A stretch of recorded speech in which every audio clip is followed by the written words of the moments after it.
আসসালামু আলাইকুম। ডেমোক্রেসি এই ওয়ার্ডটা কি কখনো শুনেছেন? গণতন্ত্র গণতন্ত্র যেটাকে বলে নিশ্চয়ই শুনেছেন। আপনাকে প্রতিদিন শোনানো হয়।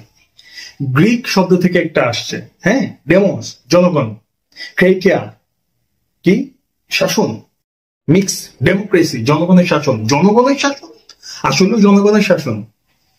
আপনার কোনো আইন দরকার হলে আপনি কি তা প্রণয়ন করতে পারেন? কোনো আইন আপনার বিরুদ্ধে গেলে, জনগণের বিরুদ্ধে, আপনি তো জনগণ, আপনার বিরুদ্ধে গেলে সে আইন কি আপনি বাতিল করতে পারেন? কোনো ডিসিশন নেওয়ার আগে কি আপনাকে জিজ্ঞেস করে? আপনাকে জিজ্ঞেস করার কোনো দায়বদ্ধতা আছে? কোনো কোনো ওয়ে আছে আপনাকে জিজ্ঞেস করার? কোনো ওয়ে নাই, কিন্তু নাম দেয়া হয় জনগণের শাসন। হ্যাঁ, আপনি বলতে পারেন যে যারা এই ডিসিশন গুলো নেয় তাদেরকে তো আমরা সিলেক্ট করি। রিয়েলি? এইটা হচ্ছে সব থেকে বড় বলদ বানানো। আপনি আমি তাদের সিলেক্ট করি না, জনগণ তাদেরকে সিলেক্ট করে না। আমি প্রমাণ দিচ্ছি, পুরো বিশ্বে প্রমাণ হয়, পুরো বিশ্বে একই রকম ভাবে চলে, একই রকম ভাবে আমাদের বলদ বানানো হয়। তবে আমি বাংলাদেশ দিয়ে আপনাকে প্রমাণ দিচ্ছি। বাংলাদেশে যদি এখন নির্বাচন হয় তাহলে কে কোন দল জিততে পারে? কেউ বলবে এনসিপি জিতবে, কেউ বলবে জামাত জিতবে, কেউ বলবে বিএনপি জিতবে। আমি তিনটা অপশন রাখতেছি, আসলে তিনটা অপশনও না, আমি তিনটা অপশন রাখলাম। বিএনপি জিতলে কে? জনাব তারেক রহমান। জামাত জিতলে কে? জামাতের আমির। আর এনসিপি জিতলে কে? নাহিদ ইসলাম। এরাই তো প্রধানমন্ত্রী হবে। 18 কোটি মানুষের মধ্যে মাত্র তিনজন, আর কোন যোগ্যতা সম্পন্ন মানুষ নাই, আর কেউ নাই ভাই। 18 কোটি মানুষের মধ্যে এই তিনজন ছাড়া কেউ নাই। তিনজন তো আমি অপশন বেশি দিছি, আর অপশন কম।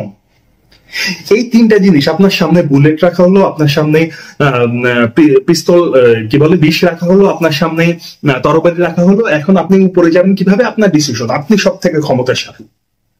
আর এই যে বলে যে বেশিরভাগ জনগণ যেদিকে মত দেয় সেই হচ্ছে সরকার গঠন করে। আসলেও আপনি চিন্তা করেন, আসলেও যদি এইটাও হতো, এতটুকু হতো যে বেশিরভাগ জনগণ যাকে ভোট দিচ্ছে, এমনি তো অপশন ফিক্সড করে দিছেন, তারপরও আমি মানলাম যে তার থেকে বেশিরভাগ জনগণ যেটা সিলেক্ট করবে সে হবে প্রধানমন্ত্রী, সে সরকার গঠন করবে।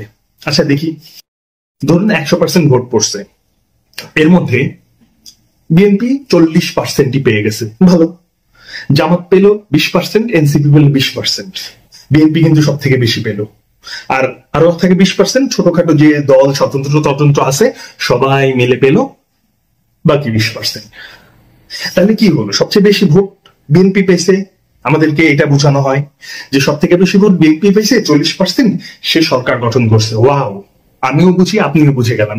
কিন্তু ঝামেলাটা কই জানেন? বিএনপি ভোট পেলে 40%, বাকি 60% মানুষই বিএনপি কে কিন্তু ভোট দেয়নি, তারা অন্য অপশন চুজ করেছে, বিএনপি কে পছন্দ করেনি, তারপরও বিএনপি তাদের সরকার হবে। তাহলে বেশিরভাগ মানুষের মতামত কিভাবে এখানে থাকলো? আর এটা দিয়ে আমাদের বোঝানো হয় যে গণতন্ত্র, জনগণের শাসন। আসলে কি গণতন্ত্র জিনিসটার যে কনসেপ্টটা আছে, এই কনসেপ্টটা ভালো, তবে যে সিস্টেমটা আছে এই সিস্টেমটা ভালো না। এই সিস্টেম বলদ বানানো সিস্টেম। কারণ কি জানেন, গণতন্ত্রের এই সিস্টেমটা কিন্তু গণতান্ত্রিক না। মানে এই সিস্টেম আমাদের উপর চাপিয়ে দেওয়া হয়েছে।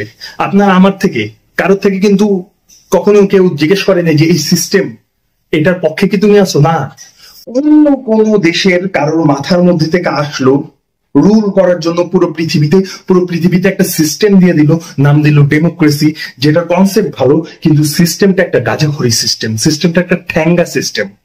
কিন্তু আমরা সেটাই নিয়ে নাচানাচি। তো লজিক ভালো, কিন্তু সিস্টেমটা ঠ্যাঙ্গা।